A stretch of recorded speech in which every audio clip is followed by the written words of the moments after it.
말씀은 야고보서 3장 1절에서 12절까지의 말씀입니다.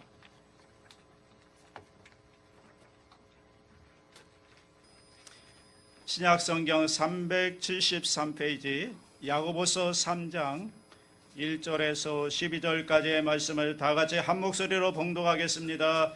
내 형제들아, 너희는 선생된 우리가 더 큰 심판을 받을 줄 알고 선생이 많이 되지 말라. 우리가 다 실수가 많으니 만일 말에 실수가 없는 자라면 곧 온전한 사람이라 능히 온몸도 굴레 씌우리라. 우리가 말들의 입에 재갈 물리는 것은 우리에게 순종하게 하려고 그 온몸을 제하는 것이라. 또 배를 보라. 그렇게 크고 광풍에 밀려가는 것들을 지극히 작은 키로서 사공의 뜻대로 운행하나니 이와 같이 혀도 작은 지체로 돼 큰 것을 자랑하도다. 보라, 얼마나 작은 불이 얼마나 많은 나무를 태우는가. 혀는 곧 불이요 불의의 세계라. 혀는 우리 지체 중에서 온몸을 더럽히고 삶의 수레바퀴를 불사르나니 그 사르는 것이 지옥불에서 나느니라.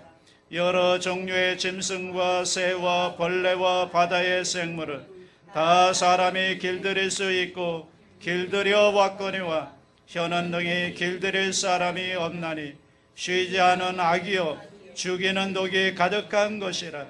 이것으로 우리가 주 아버지를 찬송하고 또 이것으로 하나님의 형상대로 지음을 받은 사람을 저주하나니 한 입에서 찬송과 저주가 나오는도다. 내 형제들아, 이것이 마땅하지 아니하니라. 샘이 한 구멍에서 어찌 단물과 쓴물을 내겠느냐. 내 형제들아, 어찌 무화과나무가 감람 열매를 포도나무가 무화과를 맺겠느냐. 이와 같이 짠물이 단물을 내지 못하느니라. 아멘.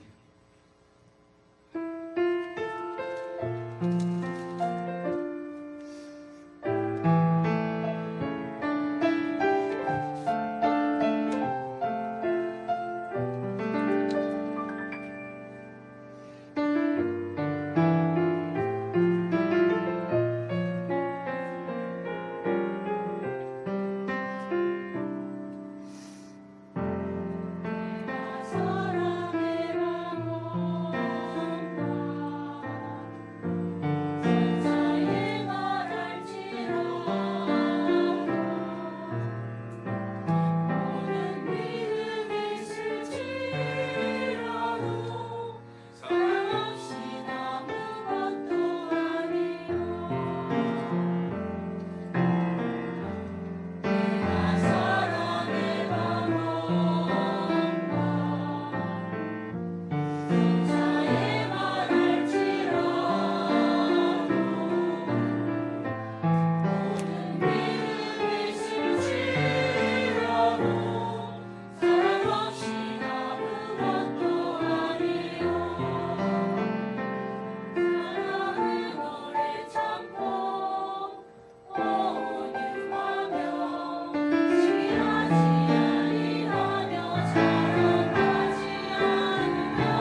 한번 제목을 따라해 주시기 바랍니다. 말. 미국의 제36대 대통령이었던 린든 존슨 대통령이 있는데 이분의 몸무게가 무려 96kg이 넘었다고 합니다.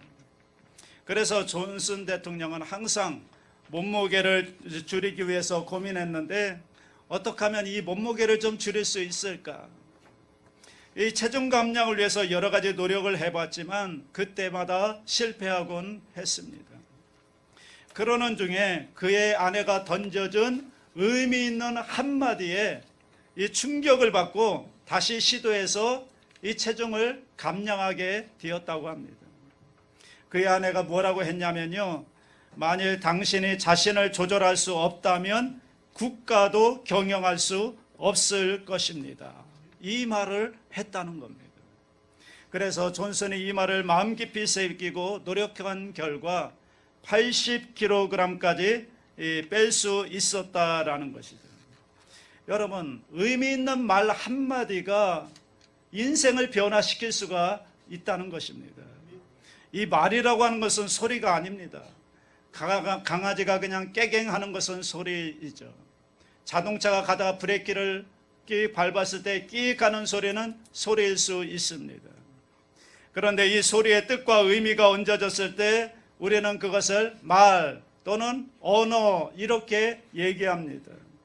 그래서 이 소리라고 하는 말은 헬라어로 포네 이렇게 나오는데 이 침례 요한이 광야에서 외치는 자의 소리라고 할 때 이 소리는 포네 그런 뜻입니다. 이 포네라는 말에서 영어 폰이라는 말이 나왔죠. 이 폰이라고 하는 말은 작은 말, 조랑말, 성경에서 말하는 나귀입니다. 나귀는요, 무언가를 실어 나르는 도구였습니다. 그러니까 예수님께서 나귀를 타고 예루살렘에 입성하실 때 예루살렘의 많은 사람들이 호산나 호산나 다윗의 자손 예수여 하면서 그 앞에 찬양하며 기쁨으로 맞이했죠. 그 이유는 나귀가 아니라 나귀 위에 타신 예수님 때문에 찬양했던 것입니다. 만일에 거기에 도둑놈이 타고 있었다면 어떻게 됐을까요? 경찰이 와서 잡아갔겠죠. 그 자체가 무엇이냐도 중요하지만 그 안에 무엇을 담고 있느냐, 무엇을 싣고 있느냐, 이것이 더 중요하고 의미가 있다는 것입니다. 같은 차라도요, 그 안에 대통령이 타고 있으면 이 국민들이 그 차를 향해서 손을 흔들고 환영을 합니다. 그런데 여러분, 그 차 안에 더러운 것이 들어있다면 우리는 그 차를 쓰레기차 혹은 똥차 이렇게 얘기하기도 합니다. 말도 마찬가지입니다.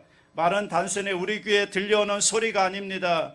그 소리 안에 과연 어떤 의미 있는 메시지가 담겨져 있느냐, 여기에 따라서 그것이 소리가 되기도 하고 그것이 말이 되기도 한다는 것입니다. 여러분, 그렇기 때문에 우리가 무심코 내뱉은 말은 말이 아니라 소리일 수 있습니다. 여러분, 왜 세상이 이렇게 시끄럽고 복잡할까요? 그것은 의미 없는 소리들로 가득 차기 때문에 그런 것입니다.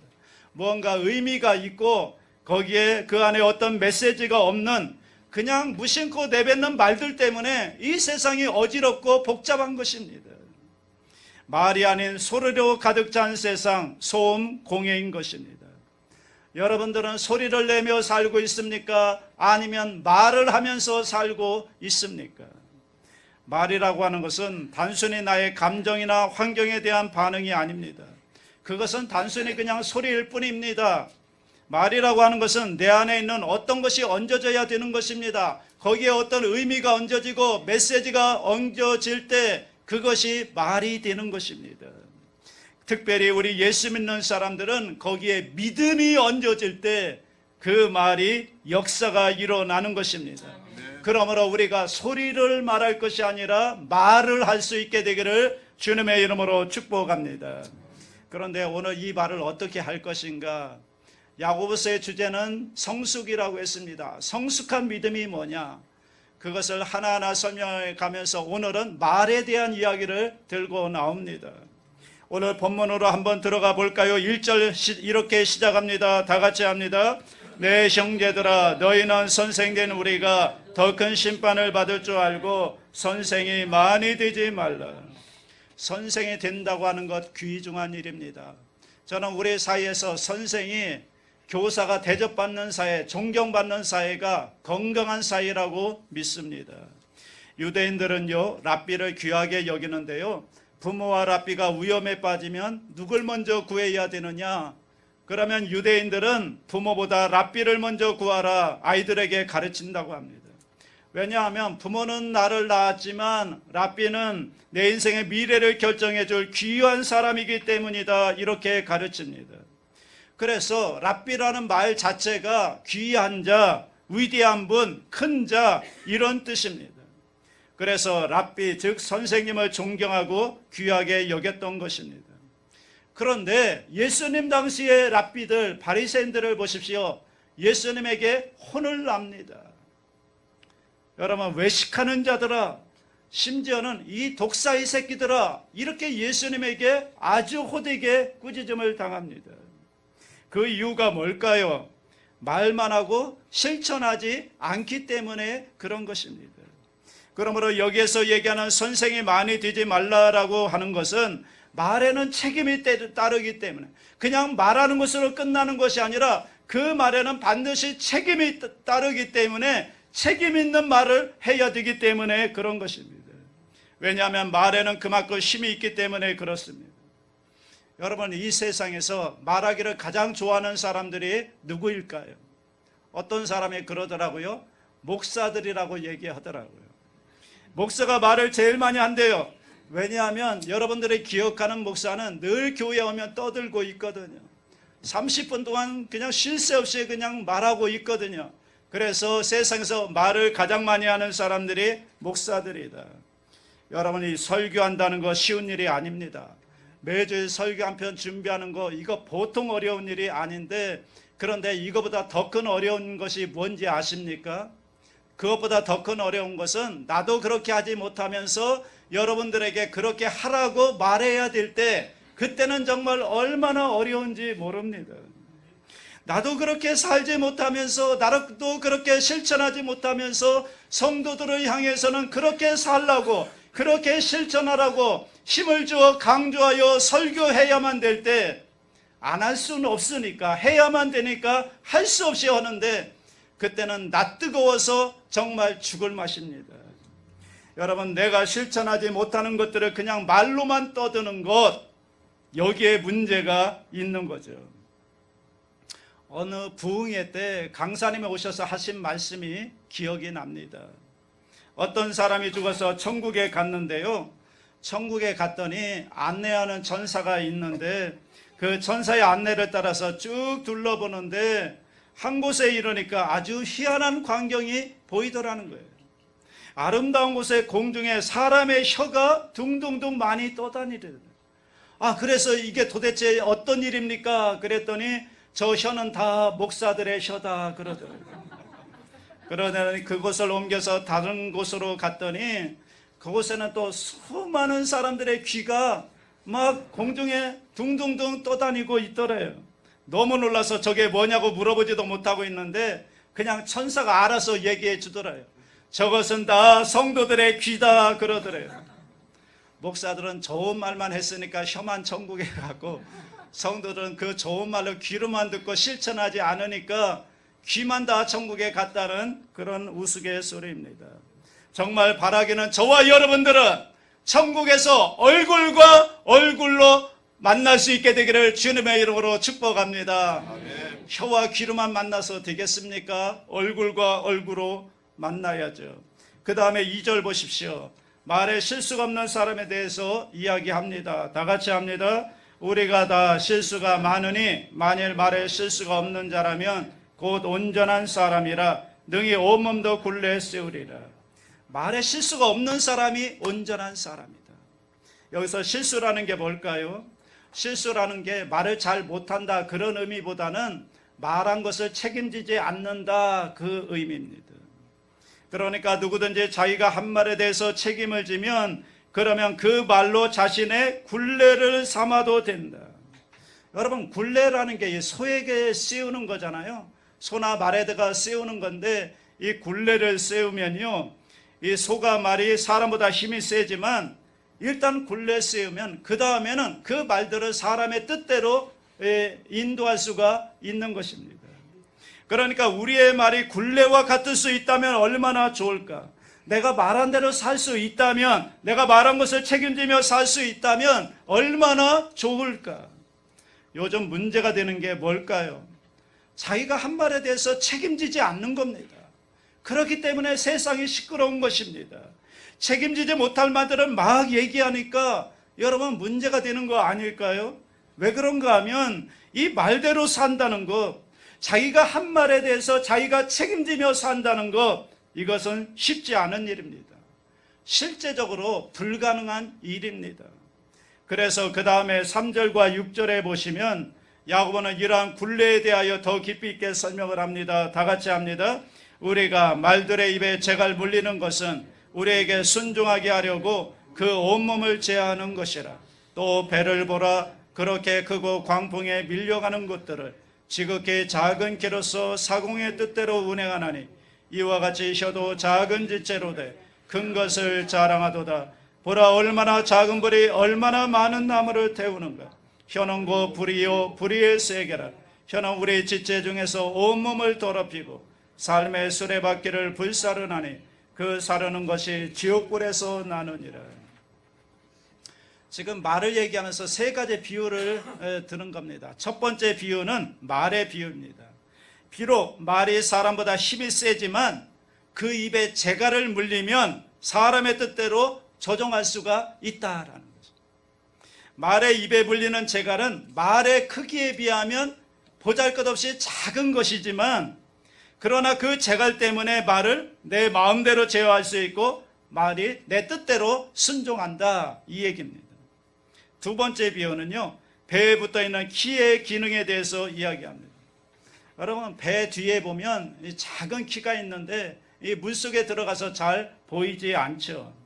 그런데 사공은 배 전체를 흔들어서 배를 운행하는 것이 아니라 그 키를 조종함으로 배의 방향을 결정하고 운행을 한다는 것입니다. 세 번째 비유는 사람의 말은 많은 나무를 태워 큰 불을 일으킬 수 있는 작은 불씨와도 같다, 이렇게 얘기합니다. 여러분, 아무리 큰 산불이라 할지라도 그 불은 작은 불씨로부터 시작하는 것입니다. 그래서 작지만 그것 때문에 결국은 큰 환재가 일어나는 것입니다. 왜 이런 이야기를 할까요? 우리 몸에서 가장 작은 지체가 이 혀이지만 이 혀가 가장 중요하다는 것입니다. 왜냐하면 그 혀를 가지고 말을 하고 그리고 그 말을 하게 되면 그 말이 사람의 인생에 지대한 영향을 끼치기 때문에 이 혀가 대단히 중요하다, 그 말을 하는 것입니다. 그러므로 어떻게 혀를 사용하느냐, 어떤 말을 사용하느냐에 따라서 그 사람의 인생이 달라지는 것입니다. 하나님께서도 우리에게 분명하게 말씀하셨습니다. 민수기 14장 28절을 다 같이 읽겠습니다. 시작. 그들에게 이르기를 야훼의 말씀에 내 삶을 두고 맹세하노라. 너희 말이 내 귀에 들린 대로 내가 너희에게 행하리라. 하나님의 자신의 삶을 두고 맹세하면서까지 우리에게 주신 말씀이 뭔가 하면 너희가 말한 대로 하나님께서 행해 주시겠다라는 것입니다. 너희가 나에게 이야기하는 대로 내가 행하겠다. 다시 말하면 우리가 하는 말에 따라서 하나님께서 행동하시겠다, 이 얘기입니다. 그러므로 여러분, 우리의 이 언어가, 우리의 이 말이 얼마나 큰 권세와 능력이 있는지 아시겠죠?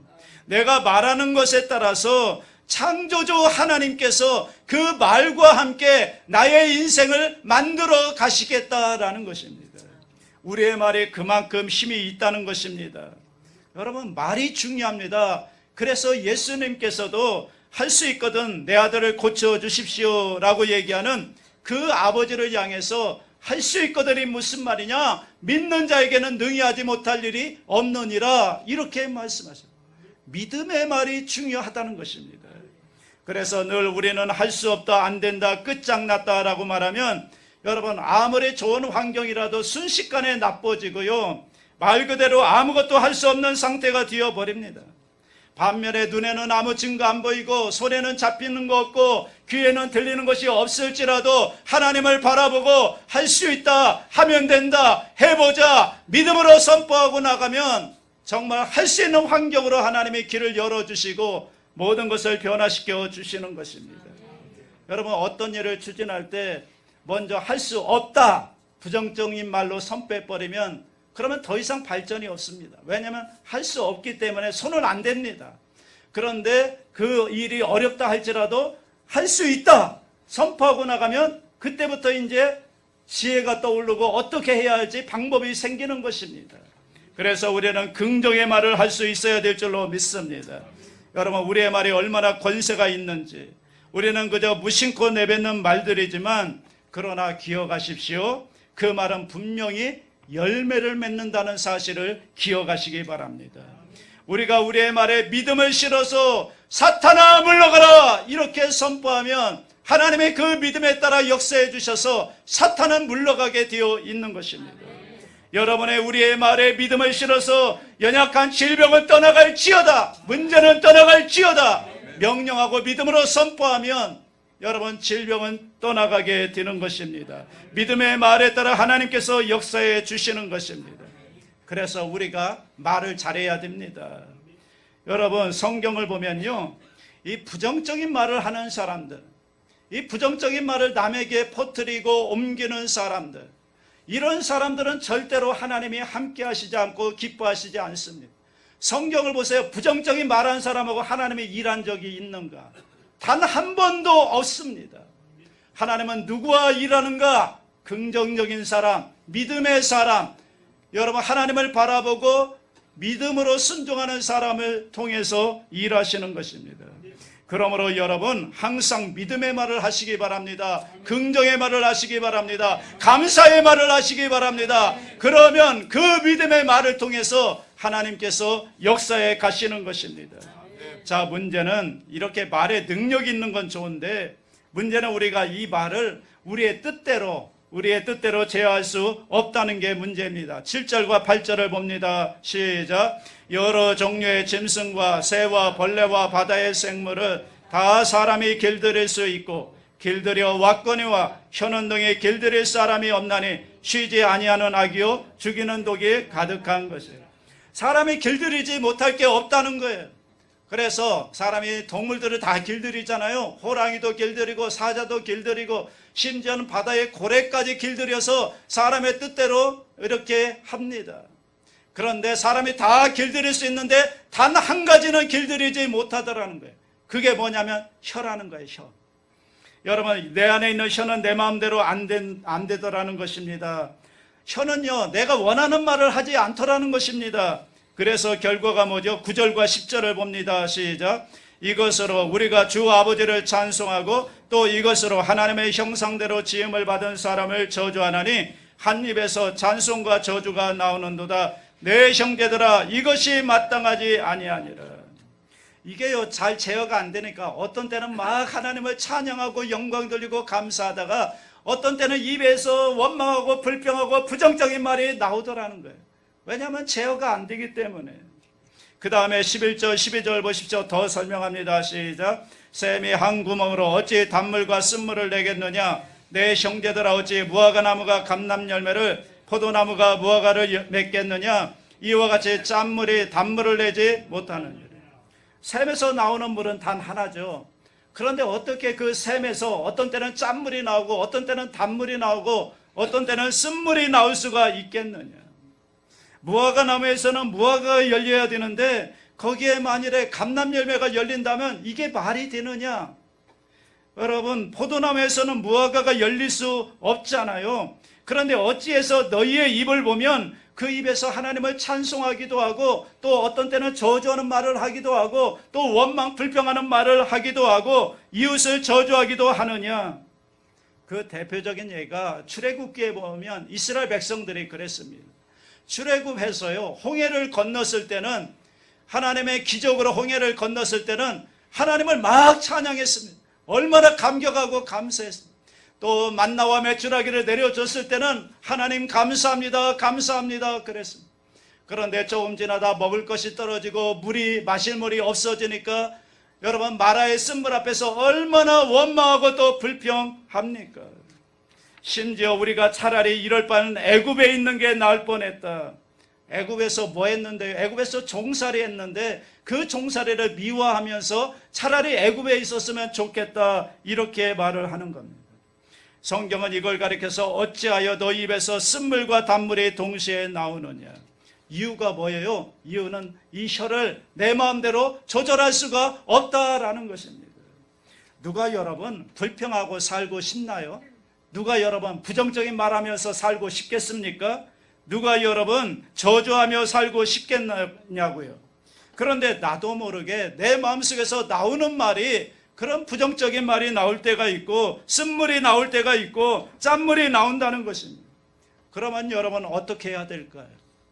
이 혀를 내 마음대로 조절할 수 없다면 그냥 우리가 포기하고 살아야 될까요? 아닙니다. 그렇지 않습니다. 시편 19편 14절 말씀을 봅니다.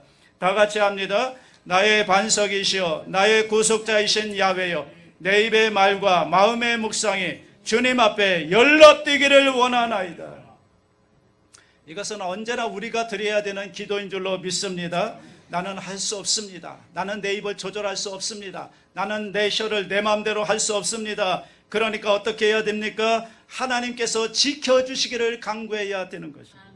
내가 그 말을 내뱉을 때에 그때 그 말을 하나님께서 들으신다고 하는 이 믿음, 하나님의 존전의식을 가지고 말을 해야 된다는 것입니다. 하나님이 나의 말을 듣고 계신다. 한번 따라해 주시기 바랍니다. 하나님이 나의 말을 듣고 계십니다.